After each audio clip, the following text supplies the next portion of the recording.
హిందువులని ఏమనకండయ్యా, హిందూ గుళ్ళల్లోకొచ్చి తప్పుడు పని చేయకండయ్యా, హిందూ దేవతలను అవమానించకండయ్యా, ఎట్లా అవమానిస్తారు అని అంటే, ఇప్పుడు దాదాపుగా ఒక 7, 8 మంది మహిళల్ని, హిందుత్వం గురించి మాట్లాడుతున్న మహిళల్ని ఫోటోలు పెట్టి, ఒక సెక్షన్ ఆఫ్ పీపుల్, ఇందులో హిందువులే ఎక్కువగా ఉన్నారు. ముస్లింలు ఉన్నారు, హిందువులు ఎక్కువగా ఉంటున్నారు. ఈ హిందువులు యాంటీ హిందుత్వ, నాస్తిక, హేతువాద, తర్వాతన న్యూట్రల్ అనిపించుకోవాలనుకునేవాళ్ళు.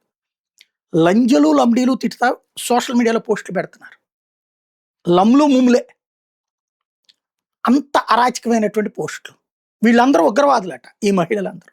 ఏది, మా దేవుడి జోలికి ఎందుకు వస్తావు అని అడిగే వాళ్ళందరూ దుర్మార్గులు. అదే టిఫిన్‌లో ఉచ్చబోస్తా, లేకపోతే బిర్యానీలో ఓస్తా, అదేమంటే ఇది మా మతాచారం, మేము అధికులం కాబట్టి మా ఊసిందే తినాలి అని చెప్పింది ఓపెన్‌గా ఇంటర్వ్యూలు ఇచ్చారు. ఓపెన్‌గా వీడియోలు కనబడుతున్నాయి. అవి ప్రస్తావిస్తే బూతు, అది చెయ్యడం నీతి.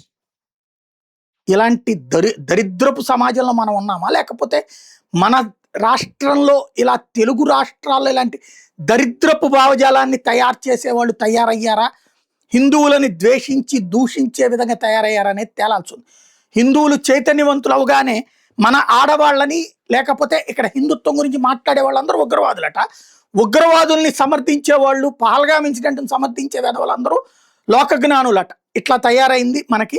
ఇప్పుడు తాజాగా షోయబ్ ఖాన్ అనేవాడు అలీగర్ హోటల్లో ఇట్లాగే ఊస్తే సోషల్ మీడియాలో పోస్ట్ అయ్యాక అక్కడ వాళ్ళు అరెస్ట్ చేశారు.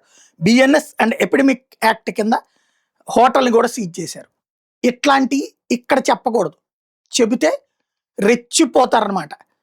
ఉగ్రవాద భావజాలాన్ని సమర్థించే వాళ్ళు, హిందుత్వ రక్షణ కోసం మాట్లాడే వాళ్ళని ఉన్మాదులుగా చూపించే ప్రయత్నం చేస్తున్నటువంటి రోజులు గుర్తుపెట్టుకోవాల్సిన అంశం.